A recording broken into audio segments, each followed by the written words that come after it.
मुनि अष्टावक्र कहते हैं, यदि तुम मुक्ति चाहते हो तो विषयों को विष के समान त्याग दो।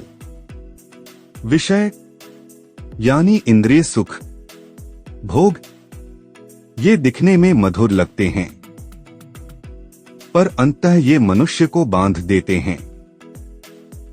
जैसे विष शरीर को नष्ट करता है, वैसे ही विषय आत्मा की स्वतंत्रता को ढक देते हैं।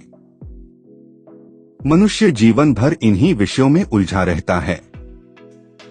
सुख पाने की चाह और दुख से भागने की प्रवृत्ति, यही उसे बंधनों में जकड़े रहती है।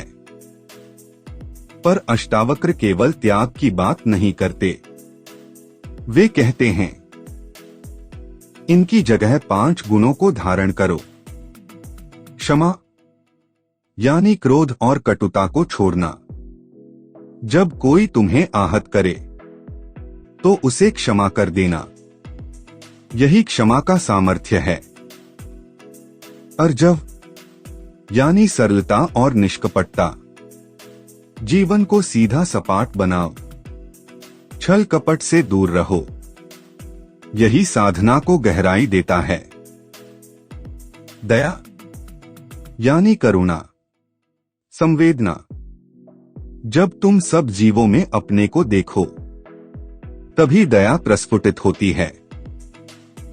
तोष यानी संतोष, जो है उसी में आनंद पाना, यही आंतरिक शांति का रहस्य है। और सत्य यानी आत्मा का प्रकाश। सत्य का पालन करो, क्योंकि यही तुम्हें तुम्हारे वास्तविक स्वरूप से जोड़ता है।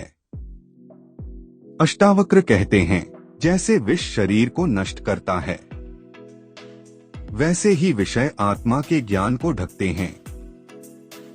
और जैसे अमृत शरीर को जीवन देता है, वैसे ही ये 5 गुण साधक के जीवन को दिव्यता से भर देते हैं।